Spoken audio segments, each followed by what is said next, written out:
ನಮಸ್ಕಾರ ವೀಕ್ಷಕರೇ, ಗ್ಯಾರಂಟಿ ನ್ಯೂಸ್ನ ವಿಶೇಷ ಎಕ್ಸ್ಪ್ಲೈನರ್ ಕಾರ್ಯಕ್ರಮಕ್ಕೆ ಸ್ವಾಗತ. ನಾನು ದಿಲೀಪ್. ವೀಕ್ಷಕರೇ, ನೀವು ಸ್ಕ್ರೀನ್ ಮೇಲೆ ನೋಡ್ತಾ ಇದ್ದೀರಾ ಪಾಕಿಸ್ತಾನ ಮ್ಯಾಪ್. ಇವತ್ತು ನಾವು ಪಾಕಿಸ್ತಾನದ ಒಂದು ಡಿಫ್ರೆಂಟ್ ಕತೆ ಹೇಳಕ್ಕೆ ಹೊರಟಿದ್ದೀವಿ. ಏನು ಪಾಕಿಸ್ತಾನ ಡಿಫ್ರೆಂಟ್ ಕತೆ, ಏನು ಇದೆ ಅದೇ ಗೋಳು, ದುಡ್ಡಿಲ್ಲ ಕಾಸಿಲ್ಲ, ಅಲ್ಲೆಲ್ಲೋ ಹೋಗಿ ಭಿಕ್ಷೆ ಬೇಡ್ತಾರೆ, ಅದಲ್ವೇ ಅಲ್ಲ ಸ್ಟೋರಿ. ಇದು ಪಾಕಿಸ್ತಾನನೇ ಇಬ್ಬಾಗ ಆಗಕ್ಕೆ ಹೊರಟಿರೋಂಥ ಸ್ಟೋರಿ. ನೀವು ಸ್ಕ್ರೀನ್ ಮೇಲೆ ನೋಡ್ತಾ ಇದ್ದೀರಾ ಪಾಕಿಸ್ತಾನದ ಮ್ಯಾಪ್. ನಿಮಗಿದು ನೋಡ್ತಿದ್ದಂಗೆ ಅನ್ನಿಸ್ಬೋದು, ಇದೇನು ಒಳ್ಳೆ ಕುಳಿತಿರುವಂತಹ ಒಂದು ನಾಯಿಯ ರೀತಿ ಕಂಡು ಬರ್ತಿದೆಯಲ್ಲ ಅಂತ. ಕ್ಷಮಿಸಿ, ನಾವು ನಾಯಿಗಳ ಕ್ಷಮೆ ಕೇಳ್ತೀವಿ. ಹೌದು, ಪಾಕಿಸ್ತಾನ ಮ್ಯಾಪ್ ಇರೋದೇ ಆ ಥರ. ಪಾಕಿಸ್ತಾನ ಮ್ಯಾಪ್ನ ನೀವು ಗಮನಿಸಿ, ಈ ನಾಯಿಯ ಮೂತಿಯ ಭಾಗ ಅಂತ ಏನು ಅನಿಸುತ್ತೆ ಅದು ಗಿಲ್ಗಿಟ್ ಬಾಲ್ಟಿಸ್ತಾನ. ಆ ನಂತರ ನಾಯಿಯ ಭುಜದ ಭಾಗ ಅಂತ ಕಾಣುತ್ತಲ್ಲ, ಇದು ಖೈಬರ್ ಪಖ್ತೂನ್ವಾ. ಇನ್ನು ನಾಯಿಯ ಹೊಟ್ಟೆಯ ಭಾಗ, ಎದೆ ಮತ್ತು ಹೊಟ್ಟೆಯ ಭಾಗ, ಇದು ಪಂಜಾಬ್ ಪ್ರಾಂತ್ಯ. ಮತ್ತು ಇದೇನು ನಾಯಿಯ ಬಾಲದ ರೀತಿ ಕಂಡು ಬರುತ್ತಲ್ಲ, ಇದು ಬಲೂಚಿಸ್ತಾನ ಪ್ರಾಂತ್ಯ. ಮತ್ತು ಇನ್ನೊಂದು ನಾಯಿಯ ಒಂದು ಮುಂಗಾಲಿನ ಭಾಗ ಅಂತ ಕಂಡು ಬರುತ್ತಲ್ಲ, ಇದು ಸಿಂಧ್ ಪ್ರಾಂತ್ಯ. ಈ ಒಂದು ಇಷ್ಟು ಪ್ರಾಂತ್ಯಗಳು ಅಂದರೆ 5-6 ಪ್ರಾಂತ್ಯಗಳನ್ನು ಒಳಗೊಂಡಿರೋಂಥ ಈ ಪಾಕಿಸ್ತಾನ ಈಗ ಇಬ್ಬಾಗ ಆಗಕ್ಕೆ ಹೊರಟಿದೆ. ಏನಕ್ಕೆ ಇಬ್ಬಾಗ ಆಗಕ್ಕೆ ಹೊರಟಿದೆ ಒಂದೊಂದಾಗಿ ಹೇಳ್ತಾ ಹೋಗ್ತೀವಿ. ವೀಕ್ಷಕರೇ, ನೀವು ಸ್ಕ್ರೀನ್ ಮೇಲೆ ನೋಡ್ತಾ ಇದ್ದೀರಾ ಬಲೂಚ್ ಬಾಂಬ್, ಪಾಕ್ ಛಿದ್ರ. ಏನಕ್ಕೆ ಪಾಕ್ ಛಿದ್ರ? ನೀವು ಪಾಕಿಸ್ತಾನದ ಈ ಒಂದು ಪ್ರಾಂತ್ಯವನ್ನು ಮ್ಯಾಪಲ್ಲಿ ನೋಡಿದ್ರೆ ಬಲೂಚಿಸ್ತಾನ ಪ್ರಾಂತ್ಯ, ಪಾಕಿಸ್ತಾನದ 40%ಗೂ ಹೆಚ್ಚು ಜಾಗವನ್ನು ಒಳಗೊಂಡಿರೋಂಥ ಈ ಬಲೂಚಿಸ್ತಾನ ಪ್ರಾಂತ್ಯ ಇವತ್ತು ರೆಡ್ ಆಗಿದೆ. ಇದು ಕೇವಲ ಮ್ಯಾಪಲ್ಲಿ ಮಾತ್ರ ಅಲ್ಲ, ಅಕ್ಷರಶಃ ಅಲ್ಲಿನ ನೆಲ ಕೂಡ ರಕ್ತದಿಂದ ಕೆಂಪಾಗಿದೆ. ಏನಕ್ಕೆ ಕೆಂಪಾಗಿದೆ, ಏನಕ್ಕೆ ಅಲ್ಲಿ ಇಂಥ ದೊಡ್ಡ ಮಟ್ಟದ ಹೋರಾಟ ನಡೀತಾ ಇದೆ, ಅವೆಲ್ಲವನ್ನ ಹಂತವಾಗಿ ನೋಡ್ತಾ ಹೋಗೋಣ. ಮೊದಲಿಗೆ ಪಾಕಿಸ್ತಾನದಲ್ಲಿ ಏನಾಗ್ತಿದೆ ಅಂತ ನೋಡೋಕೆ ಹೋದರೆ, ಪಾಕಿಸ್ತಾನದ ಈ ಬಲೂಚಿಸ್ತಾನ ಪ್ರಾಂತ್ಯ ಏನಿದೆ ಅಲ್ಲಿ BLA ಅಂದರೆ ಬಲೂಚಿಸ್ತಾನ್ ಲಿಬರೇಷನ್ ಆರ್ಮಿ, ಆ ಸೇನೆ ದೊಡ್ಡ ಮಟ್ಟದಲ್ಲಿ ಆರ್ಭಟ ಮೆರಿತಾ ಇದೆ. ಪಾಕ್ ಸೇನೆಯನ್ನು ಧ್ವಂಸ ಮಾಡಾಕಿದೆ. ಬಲೂಚಿಸ್ತಾನ ಸೇನೆಯ ಒಂದು ಸೈನಿಕರನ್ನ ನೀವು ನೋಡ್ಬೋದು. ಈ ಸೈನಿಕರ ಬಳಿ ಅತ್ಯಾಧುನಿಕ ಶಸ್ತ್ರಾಸ್ತ್ರ ಇದೆ. ಎಷ್ಟು ಮಟ್ಟಿಗೆ ಅಂದರೆ ಪಾಕಿಸ್ತಾನ ಸೇನೆಯ ಬಳಿಯೂ ಇಲ್ಲ, ಅಷ್ಟು ಅತ್ಯಾಧುನಿಕವಾದ ಶಸ್ತ್ರಾಸ್ತ್ರಗಳಿದ್ದಾವೆ. Thermal imaging ಸಿಸ್ಟಮ್ಗಳಿದ್ದಾವೆ. ಮತ್ತು ಈ ಒಂದೆಲ್ಲ ಅತ್ಯಾಧುನಿಕ ಶಸ್ತ್ರಾಸ್ತ್ರಗಳನ್ನು ಇಟ್ಕೊಂಡಿರುವಂತಹ ಈ ಬಲೂಚಿಸ್ತಾನ್ ಲಿಬರೇಷನ್ ಆರ್ಮಿ ಪಾಕ್ ಸೇನೆಯನ್ನು ಒಂದು ರೀತಿಯಲ್ಲಿ ಪುಡಿಗಟ್ತಾ ಇದೆ ಬಲೂಚಿಸ್ತಾನ ಪ್ರಾಂತ್ಯದಲ್ಲಿ. ಏನಕ್ಕೆ ಪುಡಿಗಟ್ತಾ ಇದೆ ಅಂತ ನೋಡೋದಾದರೆ, ಬಲೂಚಿಸ್ತಾನ ಪ್ರಾಂತ್ಯದ ಹಲವು ನಗರಗಳು ಇವತ್ತು BLA ವಶ ಆಗಿದೆ. ಪಾಕಿಸ್ತಾನ ಸೇನೆ ಅಲ್ಲಿಂದ ಕಾಲ್ಕಿ ಹೇಳುವಂತ ಆಗಿದೆ. ಇಲ್ಲಿ ನೋಡಿ, ನೀವು ಬಲೂಚಿಸ್ತಾನದ ಒಂದು ಮ್ಯಾಪ್ನಲ್ಲಿ ಒಂದು ರೀತಿ ಝೂಮ್ ಇನ್ ಆಗಿ ನೋಡಿದ್ರೆ ಪಾಕಿಸ್ತಾನ ಮ್ಯಾಪಲ್ಲಿ ಬಲೂಚಿಸ್ತಾನ್ ಪ್ರಾಂತ್ಯದ ಪ್ರಮುಖ ನಗರಗಳು, ಅದರಲ್ಲಿ ಕ್ವೆಟ್ಟಾ ಇರ್ಬೋದು ಅಥವಾ ಪ್ರಮುಖ ಯಾವುದ್ಯಾವುದು ನಗರಗಳಿದ್ದಾವೆ, ಆವಾರನ್ ಇರ್ಬೋದು, ಪಂಜಗೂರ್ ಇರ್ಬೋದು, ವಾಶುಕ್ ಇರ್ಬೋದು, ಚಾಂಗಾ ಇರ್ಬೋದು, ಅವೆಲ್ಲ ಪ್ರಾಂತ್ಯಗಳಲ್ಲೂ ಕೂಡ ಇದ್ದಾಗ ಈಗ ಬಲೂಚಿಸ್ತಾನ್ ಲಿಬರೇಷನ್ ಆರ್ಮಿ ಬಂದು ಕುತ್ಕೊಂಡಿದೆ. ಅದರಲ್ಲೂ ಗ್ವಾದರ್, ಏನು ಪೋರ್ಟ್ ಸಿಟಿ ಅಂತ ಕರೀತಾರೆ ಗ್ವಾದರ್, ಈ ಗ್ವಾದರ್ನಲ್ಲೂ ಕೂಡ ಇವಾಗ ಬಲೂಚಿಸ್ತಾನ ಆರ್ಮಿ ಬಂದು ಕೂತ್ಕೊಂಡಿದೆ. ಸುಮಾರು 10 ಗಂಟೆಗೂ ಹೆಚ್ಚು ಕಾಲ ಇಡೀ ಒಂದು ಬಲೂಚಿಸ್ತಾನ ಪ್ರಾಂತ್ಯವನ್ನೇ ತಮ್ಮ ವಶಕ್ಕೆ ತಗೊಂಡಿದ್ದೀವಿ ಅಂತ ಬಲೂಚಿಸ್ತಾನ್ ಲಿಬರೇಷನ್ ಆರ್ಮಿ ಹೇಳ್ತಾ ಇದೆ. ಅಂದರೆ ಪಾಕಿಸ್ತಾನ ಸೇನೆ ನಿಜಕ್ಕೂ ಕೈ ಚೆಲ್ಲಿದೆ ಬಲೂಚಿಸ್ತಾನ್ ಪ್ರಾಂತ್ಯದಲ್ಲಿ. ಈ ಒಂದು ಸನ್ನಿವೇಶ ಆಗೋದಕ್ಕೆ ಕಾರಣ ಏನಂದ್ರೆ, ಪಾಕಿಸ್ತಾನದಲ್ಲಿ ಏನೊಂದು ಪಾಕಿಸ್ತಾನ ಸೇನೆ ಇದೆ, ಅದು ಬಲೂಚಿಸ್ತಾನ ಲಿಬರೇಷನ್ ಆರ್ಮಿಯ ಸೈನಿಕರಿದ್ದಾರೆ, ಅವ್ರನ್ನ ಒಬ್ಬೊಬ್ಬರಾಗಿ ಮುಗಿಸಾಕಿದ್ದಾರೆ. 100 ಹೋರಾಟಗಾರರನ್ನ ಕಳೆದ ಕೆಲವು ಗಂಟೆಗಳಲ್ಲಿ ಹತ್ಯೆ ಮಾಡಿದ್ದಾರೆ. ಈ ಎಲ್ಲ ಕಾರಣಗಳಿಂದಾಗಿ ಬಲೂಚಿಸ್ತಾನ್ ಲಿಬರೇಷನ್ ಆರ್ಮಿ ಇವತ್ತು ಪಾಕಿಸ್ತಾನದ ವಿರುದ್ಧ, ಪಾಕಿಸ್ತಾನ ಸರ್ಕಾರದ ವಿರುದ್ಧ, ಪಾಕಿಸ್ತಾನ ಸೇನೆ ವಿರುದ್ಧ ಮುಗಿಬಿದ್ದಿದೆ.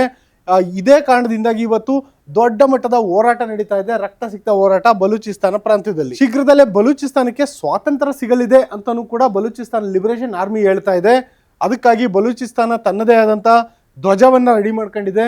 ಬಲೂಚಿಸ್ತಾನ ಪ್ರಾಂತ್ಯದ ಜನತೆ ನಮ್ಮದು ಒಂದು ಪ್ರತ್ಯೇಕ ರಾಷ್ಟ್ರ ಆಗಬೇಕು, ಬಲೂಚಿಸ್ತಾನ ಆಗಬೇಕು ಅಂತ ಹೇಳ್ಬಿಟ್ಟು ತಮ್ಮ ಧ್ವಜವನ್ನು ಹಿಡಿದು ಏನೊಂದು ಸುಮಾರು 70 ವರ್ಷಗಳಿಂದ ನಡೀತಾ ಇದೆ ಹೋರಾಟ, ಆ ಹೋರಾಟ ಇವತ್ತು ತೀವ್ರ ಸ್ವರೂಪ ಪಡ್ಕೊಂಡಿದೆ. ಪಾಕಿಸ್ತಾನದಲ್ಲಿ ನಡೀತಾ ಇರೋಂಥ ಈ ಒಂದು ಹೋರಾಟ ಏನಿದೆ ಬಲೂಚಿಸ್ತಾನ ಹೋರಾಟ, ಈ ಒಂದು ಬಲೂಚಿಸ್ತಾನ ಹೋರಾಟದ ಬಗ್ಗೆ ಪಾಕಿಸ್ತಾನ ರಕ್ಷಣಾ ಸಚಿವ ಖ್ವಾಜಾ ಆಸಿಫ್ ಅವರೇ ಸೋಲೊಪ್ಕೊಂಡಿದ್ದಾರೆ. ಏನಂದರೆ, ಪಾಕಿಸ್ತಾನ ಸೇನೆ ಇವತ್ತು ಅಂಗವೈಕಲ್ಯ ಒಳಗಾಗಿದೆ ಅಂತೇಳಿ, ಅಂದರೆ ಅದರ ಒಂದು ಕಾಲು ಅಥವಾ ಅದರ ಒಂದು ಕೈಯನ್ನು ಕಟ್ ಮಾಡ್ದಂಗೆ ಆಗಿದೆ ಪಾಕಿಸ್ತಾನ ಸೇನೆದು ಅಂತ ಖುದ್ದು ಪಾಕಿಸ್ತಾನ ರಕ್ಷಣಾ ಸಚಿವರೇ ಪಾಕಿಸ್ತಾನ ಸಂಸತ್ತಲ್ಲಿ ಸೋಲೊಪ್ಕೊಂಡಿದ್ದಾರೆ. ಖ್ವಾಜಾ ಆಸಿಫ್ ಹೇಳೋ ಪ್ರಕಾರ ಪಾಕಿಸ್ತಾನ ಸೇನೆಯ ಬಳಿ ಇಲ್ಲದೇ ಇರುವಂತಹ ಅತ್ಯಾಧುನಿಕ ಶಸ್ತ್ರಾಸ್ತ್ರಗಳು, ಅಮೇರಿಕನ್ ಮೇಡ್ ಶಸ್ತ್ರಾಸ್ತ್ರಗಳು ಇವತ್ತು ಬಲೂಚಿಸ್ತಾನ್ ಲಿಬರೇಷನ್ ಆರ್ಮಿ ಬಳಿ ಇದೆ ಅಂತ.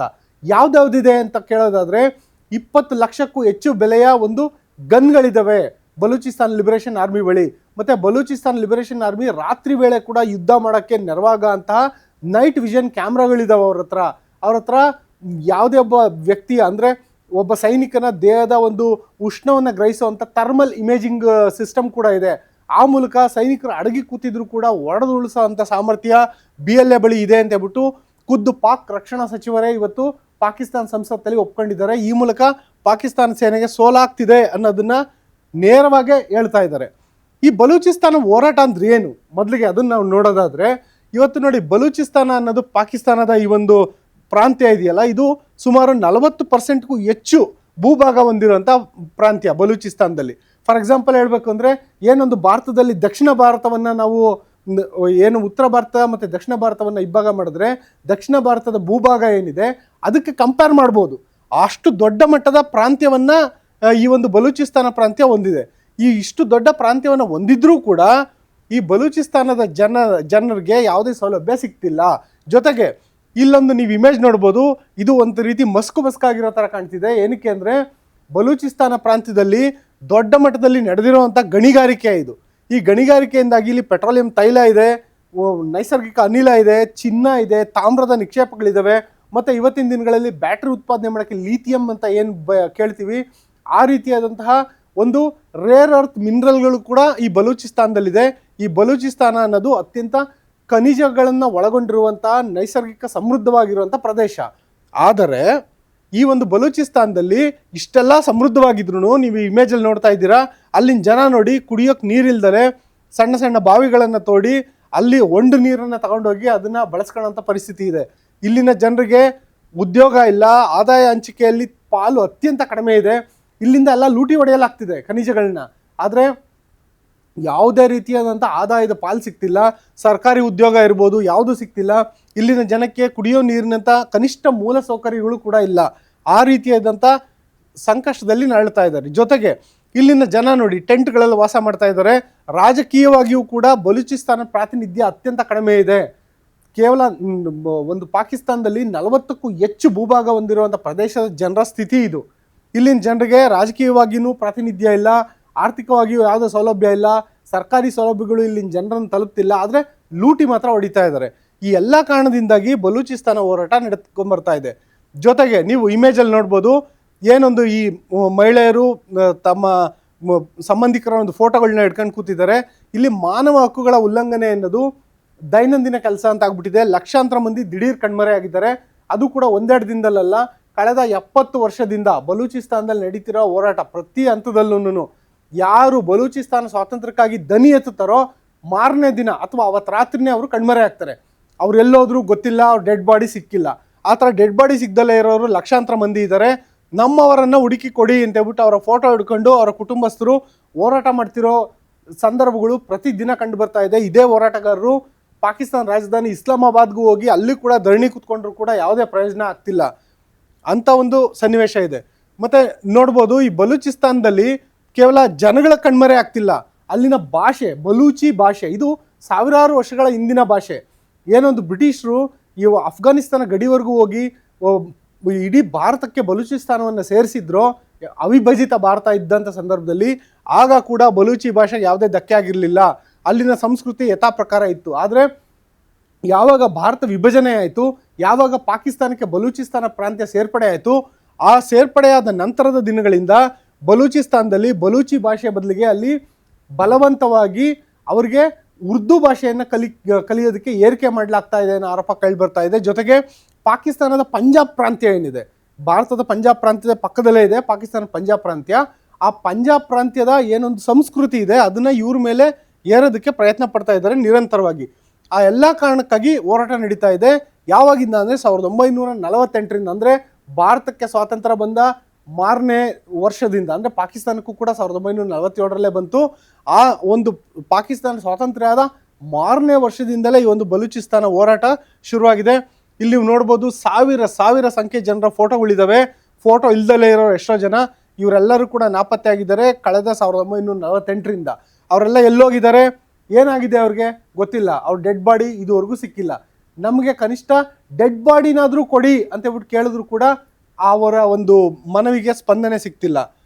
ಇಂಥ ಒಂದು ಸನ್ನಿವೇಶದಲ್ಲಿ ಈ ಬಲೂಚಿಸ್ತಾನ ಮತ್ತು ಪಾಕಿಸ್ತಾನ ದೊಡ್ಡ ಮಟ್ಟದಲ್ಲಿ ಹೋರಾಟ ನಡೀತಿರೋಂಥ ಸಂದರ್ಭದಲ್ಲಿ ಈಗ ಸದ್ಯದ ಮಟ್ಟಿಗೆ ಏನಕ್ಕೆ ದಿಢೀರ್ ಅಂತ ಹೇಳ್ಬಿಟ್ಟು ಶಸ್ತ್ರಸಜ್ಜಿತ ಹೋರಾಟ ಇಷ್ಟೊಂದು ತೀಕ್ಷ್ಣ ಆಗಿದೆ ಅನ್ನೋಕ್ಕೆ ಪ್ರಮುಖ ಕಾರಣ CPEC, China Pakistan economic corridor.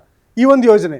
ಏನಿದು ಚೈನಾ ಪಾಕಿಸ್ತಾನ್ ಎಕನಾಮಿಕ್ ಕಾರಿಡಾರ್ ಅಂದರೆ ನೀವು ಇಲ್ಲಿ ನೋಡ್ಬೋದು, ಗಿಲ್ಗಿಟ್ ಬಾಲ್ಟಿಸ್ತಾನ ಅಲ್ಲಿಂದ ಚೈನಾ ಗಡಿಯಿಂದ ಒಂದು ಹೆದ್ದಾರಿ ಬರುತ್ತೆ. ಆ ಹೆದ್ದಾರಿ ಮೊದಲಿಗೆ ಒಂದು ಖೈಬರ್ ಪಖ್ತೂನ್ವಾ ಪ್ರಾಂತ್ಯದಿಂದ ಬಂದು, ಆ ನಂತರ ಪಂಜಾಬ್ ಪ್ರಾಂತ್ಯದಲ್ಲೂ ಒಂದು ಸ್ವಲ್ಪ ಬಂದು, ಆ ನಂತರ ಬಲೂಚಿಸ್ತಾನ ಪ್ರಾಂತ್ಯದಿಂದ ಹಾದೋಗಿ ಕೊನೆಗೆ ಗ್ವಾದರ್ ಪೋರ್ಟ್, ಇದು ಪಾಕಿಸ್ತಾನದ ಒಂದು ಅರಬ್ಬಿ ಸಮುದ್ರಕ್ಕೆ ಸಂಪರ್ಕ ಕಲ್ಪಿಸುವಂಥ ಗ್ವಾದರ್ ಪೋರ್ಟ್ ಅಂದರೆ ಇದೊಂದು ಬಂದರು ನಗರಿ. ಈ ಬಂದರು ನಗರಿಗೆ ಸಂಪರ್ಕ ಕಲ್ಪಿಸುವಂಥ ಹೆದ್ದಾರಿ. ಈ ಹೆದ್ದಾರಿಯನ್ನು ಚೀನಾ ನಿರ್ಮಿಸಬೇಕು ಅಂತ ಹೊರಟಿದೆ. ಯಾಕೆಂದರೆ ಚೀನಾದಿಂದ ಏನೊಂದು ಸಮುದ್ರ ಮಾರ್ಗದಲ್ಲಿ ಭೂಮಾರ್ಗದಲ್ಲಿ ಬರುತ್ತೆ ಒಂದು ಸರಕು ಸಾಗಣೆಗಳು, ಅದನ್ನು ಅತ್ಯಂತ ಸುಲಭವಾಗಿ ಸಮುದ್ರಕ್ಕೆ ಸೇರಿಸುವಂಥದ್ದು, ಅಂದರೆ ಸಮುದ್ರ ಮಾರ್ಗದಿಂದ ಮುಂದುವರಿಸುವಂಥದ್ದು. ಇದಕ್ಕೋಸ್ಕರ ಬಲೂಚಿಸ್ತಾನ್ ಪ್ರಾಂತ್ಯದಲ್ಲಿ ಈ ಒಂದು ಹೆದ್ದಾರಿ ನಿರ್ಮಾಣ ಆಗ್ತಾ ಇದೆ. ಈ ಒಂದು ಹೆದ್ದಾರಿ ನಿರ್ಮಾಣ ಆಗ್ತಿರೋದ್ರಿಂದಾಗಿ ಈ ಹೆದ್ದಾರಿ ನಿರ್ಮಾಣಕ್ಕೆ ಬಲೂಚಿಸ್ತಾನ ಜನತೆ ವಿರೋಧಿಸಿದಷ್ಟು ಕೂಡ ಚೈನಾ ಪಾಕಿಸ್ತಾನಕ್ಕೆ ಬೆಂಬಲ ಕೊಡ್ತಾ ಇದೆ, ಚೀನಾ ಪಾಕಿಸ್ತಾನ ಸೇನೆಗೆ ಬೆಂಬಲ ಕೊಡ್ತಾ ಇದೆ.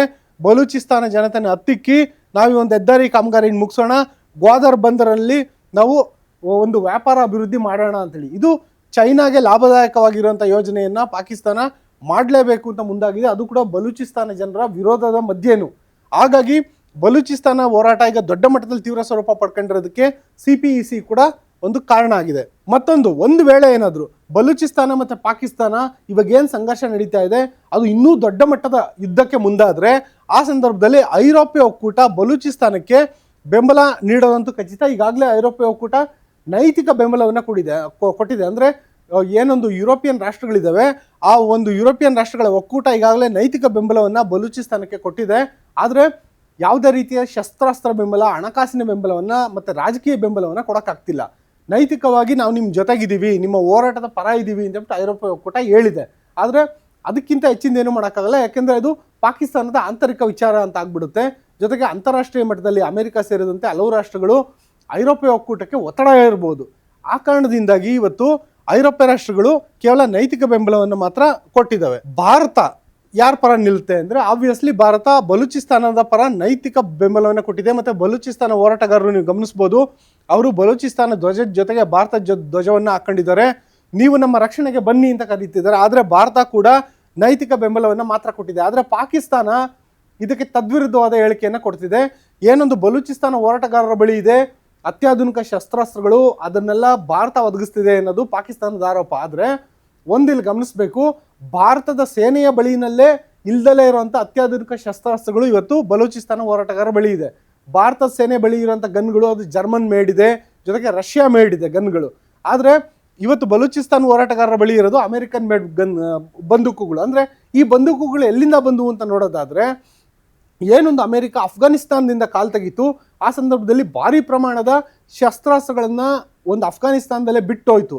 ಒಂದು ವೇಳೆ ಆ ಶಸ್ತ್ರಾಸ್ತ್ರಗಳೇನಾದರೂ ಇವತ್ತು ಬಲೂಚಿಸ್ತಾನ ಹೋರಾಟಗಾರ ಕೈಗೆ ಸಿಕ್ಕಿದೆಯಾ ಗೊತ್ತಿಲ್ಲ. ಆದರೆ ಭಾರತ ಮಾತ್ರ ಯಾವುದೇ ರೀತಿಯ ಹಣಕಾಸಿನ ಬೆಂಬಲ ಇರ್ಬೋದು, ಸೇನಾ ನೆರವಿರ್ಬೋದು, ಯಾವುದನ್ನು ಕೊಟ್ಟಿಲ್ಲ. ಆದರೆ ಪಾಕಿಸ್ತಾನ ಮಾತ್ರ ನಿರಂತರ ಆರೋಪ ಅಂತೂ ಮಾಡ್ತಾ ಇದೆ. ಇಷ್ಟೊಂದೆಲ್ಲ ಆಗಿರೋಂಥ ಸಂದರ್ಭದಲ್ಲಿ ಈ ಬಲೂಚಿಸ್ತಾನದಲ್ಲಿರೋಂಥ ಜನರ ಭವಿಷ್ಯ ಏನು? ಈಗಾಗಲೇ ನೋಡಿ, ಇದು ಯುದ್ಧ ಭೂಮಿಯಂತೆ ಬದಲಾಗಿದೆ. ನೀವೇನು ಅಫ್ಘಾನಿಸ್ತಾನ ನೋಡ್ತೀರಾ, ಅಫ್ಘಾನಿಸ್ತಾನ ಸನ್ನಿವೇಶನ ಇವತ್ತು ಬಲೂಚಿಸ್ತಾನದಲ್ಲಿ ಬಂದು ನಿಂತ್ಕೊಂಡಿದೆ, ಯುದ್ಧ ಭೂಮಿಯಾಗಿ ಬದಲಾಗಿದೆ. ಏನು ಅಫ್ಘಾನಿಸ್ತಾನದಲ್ಲಿ ಅಂದರೆ ತಾಲಿಬಾನಿಗಳು ಏನೊಂದು ಶಸ್ತ್ರಸಜ್ಜಿತ ಹೋರಾಟ ಮಾಡಿ ಇವತ್ತು ಅಫ್ಘಾನಿಸ್ತಾನವನ್ನು ಅಮೆರಿಕಾದ ಒಂದು ಕಪಿಮುಷ್ಟಿಯಿಂದ ಕಿತ್ಕೊಂಡು ತಮ್ಮ ವಶಕ್ಕೆ ತಗೊಂಡಿದ್ದಾರೆ. ಆದರೆ ಅಲ್ಲಿಯೂ ಕೂಡ ಇನ್ನೂ ಸ್ಥಿರತೆಗೆ ಬಂದಿಲ್ಲ. ಅಲ್ಲಿಯೂ ಕೂಡ ಇಂಥದೇ ಸನ್ನಿವೇಶ ಇದೆ. ಅಂಥದೇ ಸನ್ನಿವೇಶ ಬಲೂಚಿಸ್ತಾನದಲ್ಲಿ ನಿರ್ಮಾಣ ಆಗ್ಬಿಡುತ್ತಾ ಮುಂದಿನ ದಿನಗಳಲ್ಲಿ? ಅದು ಈಗಿರೋಂಥ ಸದ್ಯದ ಪ್ರಶ್ನೆ. ಮುಖ್ಯವಾದ ಪ್ರಶ್ನೆ ಅಂದರೆ, ಪಾಕಿಸ್ತಾನದ ಸೇನೆ ಏನಿದೆ ಅದು ಬಲೂಚಿಸ್ತಾನದಲ್ಲಿ ದಿನೇ ತನ್ನ ಪ್ರಾಬಲ್ಯವನ್ನು ಹೆಚ್ಚಿಸ್ಕೊತಾ ಇದೆ. ಯಾಕೆಂದರೆ ಯಾವಾಗ ಬಲೂಚಿಸ್ತಾನಿಗಳು ಇಡೀ ಒಂದು ಬಲೂಚಿಸ್ತಾನ ಪ್ರಾಂತ್ಯದ ಎಲ್ಲ ನಗರಗಳನ್ನು ವಶಕ್ಕೆ ತಗೊಂಡ್ಬಿಟ್ರೋ, ಆಗ ಪಾಕಿಸ್ತಾನ ಸೇನೆಗೆ ಬಿಸಿ ಮುಟ್ಟಿದೆ. ಇಲ್ಲ, ನಾವು ಹಿಂಗೆ ಬಿಟ್ಟರೆ ಪಾಕಿಸ್ತಾನ ಕೈ ತಪ್ಪು ಹೋಗುತ್ತೆ ಅನ್ನೋ ಕಾರಣಕ್ಕೆ ಸೇನಾ ಜಮಾವಣೆ ಹೆಚ್ಚಿಸ್ತಾ ಇದೆ. ಒಂದು ವೇಳೆ ಏನಾದರೂ ಈ ಸೇನಾ ಜಮಾವಣೆ ಇದೇ ರೀತಿ ಹೆಚ್ಚಾದರೆ ಬಲೂಚಿಸ್ತಾನದಲ್ಲಿ ಇನ್ನಷ್ಟು ನರಮೇಧ ಆಗೋದಂತೂ ಖಂಡಿತ. ಮತ್ತೊಂದು, ಇಲ್ಲಿ ಬಲೂಚಿಸ್ತಾನ ಹೋರಾಟಕ್ಕೆ ಏನಾದ್ರೂ ನಿರ್ಣಾಯಕ ಹೋರಾಟಕ್ಕೆ ಏನಾದರೂ ಬಲೂಚಿಗಳು ಮುಂದಾದರೆ ಆ ಸಂದರ್ಭದಲ್ಲಿ ಪಾಕಿಸ್ತಾನ ಇಬ್ಬಾಗ ಆಗೋದಂತೂ 100% ಖಚಿತ ಆಗುತ್ತೆ. ಯಾಕೆಂದರೆ ನೋಡ್ಬೋದು ನೀವು, ಪಾಕಿಸ್ತಾನದ ಮ್ಯಾಪಲ್ಲಿ 40%ಕ್ಕೂ ಹೆಚ್ಚು ಪ್ರದೇಶವನ್ನು ಬಲೂಚಿಸ್ತಾನ ವ್ಯಾಪಿಸಿದೆ. ಯಾವ ರೀತಿ 1971ರಲ್ಲಿ ಪಾಕಿಸ್ತಾನದಿಂದ ಒಂದು ಪೂರ್ವ ಪಾಕಿಸ್ತಾನ ಇಬ್ಬಾಗಾಗಿ ಬಾಂಗ್ಲಾದೇಶ ಆಗಿ ಮಾರ್ಪಡ್ತೋ, ಅದೇ ರೀತಿ ಇವಾಗ ಪಶ್ಚಿಮ ಪಾಕಿಸ್ತಾನ ಕೂಡ ಮತ್ತೊಂದು ತನ್ನ ಭಾಗವನ್ನು ಕಳೆದುಕೊಳ್ಳೋ ಅಂತ ಹಂತದಲ್ಲಿ ಇದೆಯಾ ಅನ್ನುವಂಥ ಪ್ರಶ್ನೆ ಇದೆ. ಆದರೆ ಈ ಪ್ರಶ್ನೆ ನಿರ್ಣಾಯಕ ಆಗೋದು ಅಮೇರಿಕ ಯಾರ ಪರ ನಿಲ್ಲುತ್ತೆ ಅನ್ನೋದು. ಯಾಕೆಂದರೆ ಅಮೇರಿಕ ಈಗಾಗಲೇ ಪಾಕಿಸ್ತಾನ ಪರ ನಿಂತಿದೆ. ಅಮೇರಿಕ ಬಯಸ್ತಾ ಇರೋದು ಪಾಕಿಸ್ತಾನದಿಂದ ರೇರ್ ಅರ್ತ್ ಮಿನರಲ್ಸ್, ಜೊತೆಗೆ ಪಾಕಿಸ್ತಾನದಿಂದ ಅಮೇರಿಕ ಬಯಸ್ತಾ ಇರೋದು ಸೇನಾ ಬೆಂಬಲ. ಒಂದು ವೇಳೆ ಇರಾನ್ ಸೇರಿದಂತೆ ಬೇರೆ ಬೇರೆ ರಾಷ್ಟ್ರಗಳ ಮೇಲೆ ಅಮೇರಿಕ ದಂಡೆ ತಗೋದಾದರೆ ಪಾಕಿಸ್ತಾನವನ್ನು ಅಮೇರಿಕ ಒಂದು ರೀತಿಯಾದಂಥ ಲಾಂಚ್ ಪ್ಯಾಡ್ ರೀತಿ ಬೆಳೆಸ್ಕೊಳುತ್ತೆ. ಆ ಲಾಂಚ್ ಪ್ಯಾಡ್ ಆಗೋದಕ್ಕೆ ಪಾಕಿಸ್ತಾನ ಎಲ್ಲಿವರೆಗೂ ಸಿದ್ಧ ಇರುತ್ತೋ ಅಲ್ಲಿವರೆಗೂ ಅಮೇರಿಕ ಬೆಂಬಲ ಯಾವತ್ತಿದ್ರೂ ಪಾಕಿಸ್ತಾನ ಪರ ಇರುತ್ತೆ, ಬಲೂಚಿಸ್ತಾನ್ ಪರ ಇರೋದಿಲ್ಲ. ಬಲೂಚಿಸ್ತಾನ ಹೋರಾಟಗಾರರು ಅಮೇರಿಕ ಅಧ್ಯಕ್ಷರಿಗೂ ಈಗಾಗಲೇ ಮೊರೆ ಇಡ್ತಾ ಇದ್ದಾರೆ, ನಮಗೆ ಬೆಂಬಲ ಕೊಡಿ ಅಂತ. ಆದರೆ ಅಮೇರಿಕ ಎಲ್ಲ ಕಾಲದಲ್ಲೂ ತನ್ನ ಲಾಭವನ್ನು ನೋಡುತ್ತೆ. ಒಂದು ವೇಳೆ ತಾನು ಪಾಕಿಸ್ತಾನಕ್ಕೆ ಬೆಂಬಲ ಕೊಟ್ಟರೆ ಆಗ ಪಾಕಿಸ್ತಾನ ಬಲೂಚಿಸ್ತಾನದಲ್ಲಿ ದೌರ್ಜನ್ಯ ಮೆರೆದು ಅಲ್ಲಿರುವಂತಹ ಒಂದು ಖನಿಜ ಸಂಪನ್ಮೂಲಗಳನ್ನು ಬಲವಂತವಾಗಿ ಅಲ್ಲಿ ಒಂದು ಗಣಿಗಾರಿಕೆ ಮಾಡಿ ಅಮೇರಿಕ ಕೊಡುತ್ತೆ ಅನ್ನೋದಾದರೆ ಅಮೇರಿಕ ಏನಕ್ಕೆ ಬಲೂಚಿಸ್ತಾನಕ್ಕೆ ಬೆಂಬಲ ಕೊಡಬೇಕು? ಅದೇ ಕಾರಣದಿಂದಾಗಿ ಇವತ್ತು ಬಲೂಚಿಸ್ತಾನ ಹೋರಾಟಕ್ಕೆ ಯಾರ್ದು ಬೆಂಬಲ ಇಲ್ಲದಂತಾಗಿದೆ. ಭಾರತ ಕೂಡ ಬಲೂಚಿಸ್ತಾನಕ್ಕೆ ನೈತಿಕ ಬೆಂಬಲವನ್ನಷ್ಟೇ ಕೊಡೋದಕ್ಕೆ ಶಕ್ತ ಆಗ್ತಾ ಇದೆ. ಆದರೆ ಭಾರತೀಯರು ಬಯಸೋದೇನು ಅಂದರೆ ಆ ಭಾರತ ನೇರವಾಗಿ ಬಲೂಚಿಸ್ತಾನಕ್ಕೆ ನೆರವು ಕೊಡಬೇಕು ಅಂತ. ಆದರೆ ರಾಜತಾಂತ್ರಿಕವಾಗಿ ಆ ರೀತಿ ಹೇಳೋಕ್ಕಾಗೋದಿಲ್ಲ. ರಾಜತಾಂತ್ರಿಕವಾಗಿ ಭಾರತ ಏನಾದರೂ ಬಲೂಚಿಸ್ತಾನಕ್ಕೆ ಬೆಂಬಲ ಕೊಟ್ಟರೆ ವಿಶ್ವ ಮಟ್ಟದಲ್ಲಿ ಬೇರೆ ಬೇರೆ ಸಮಸ್ಯೆಗಳು ಎದುರಾಗುತ್ತೆ. ಹಾಗಾಗಿ ಭಾರತ ನೈತಿಕ ಬೆಂಬಲಕ್ಕಷ್ಟೇ ಸೀಮಿತ ಆಗಿದೆ.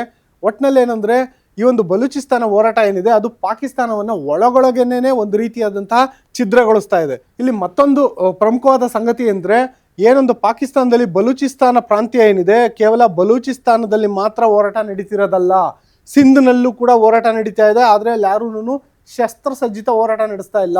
ಅವ್ರು ಹೇಳ್ತಿರೋದು ಈ ಪಾಕಿಸ್ತಾನದ ಪಂಜಾಬ್ ಪ್ರಾಂತ್ಯ ಏನಿದೆ ಅದರಲ್ಲಿ ಇಸ್ಲಾಮಾಬಾದ್ ಬರುತ್ತೆ, ಲಾಹೋರ್ ಬರುತ್ತೆ, ಪ್ರಮುಖ ನಗರಗಳು ಏನೇನಿದ್ದಾವೆ ಎಲ್ಲ ನಗರಗಳು ಬರ್ತವೆ. ಈ ಎಲ್ಲ ನಗರಗಳಲ್ಲಿ ಏನೊಂದು ರಾಜಕೀಯ ಮುಖಂಡರಿದ್ದಾರೆ, ಅವರು ಇಡೀ ಪಾಕಿಸ್ತಾನದ ರಾಜಕೀಯವನ್ನು ನಿಯಂತ್ರಣ ಮಾಡ್ತಾ ಇದ್ದಾರೆ ಅಂತ. ಗಿಲ್ಗಿಟ್ ಬಾಲ್ಟಿಸ್ತಾನ ಅಂತೂ ಇಂದಿಗೂ ಕೂಡ ಒಂದು ರೀತಿ ಅತ್ಯಂತ ಹಿಂದುಳಿದ ಪ್ರದೇಶ ಆಗಿದೆ. ಇನ್ನು ಪಾಕ್ ಆಕ್ರಮಿತ ಕಾಶ್ಮೀರ ಏನೊಂದು ರೆಡ್ ಕಲರಲ್ಲಿ ಗಮನಿಸ್ತಾ ಇದ್ದೀರಾ, ಇದಂತೂ ಅಭಿವೃದ್ಧಿಯನ್ನೇ ಕಂಡಿಲ್ಲ, ಅಭಿವೃದ್ಧಿ ಶೂನ್ಯವಾಗಿದೆ. ಜೊತೆಗೆ ಇನ್ನು ಖೈಬರ್ ಪಖ್ತೂನ್ವಾ ಅಂತ ಏನು ಪ್ರದೇಶ ಇದೆ, ಇದು ಅಫ್ಘಾನಿಸ್ತಾನ ಗಡಿಗೆ ಹೊಂದ್ಕೊಂಡಿರುವಂಥ ಪ್ರದೇಶದಲ್ಲಿ ಇಲ್ಲಿ ತೆಹರೀಕೆ ತಾಲಿಬಾನ್ ಪಾಕಿಸ್ತಾನ್ TTP ಉಗ್ರರು ಇವತ್ತು ದೊಡ್ಡ ಮಟ್ಟದ ಆರ್ಭಟ ಮೆರೀತಾ ಇದ್ದಾರೆ.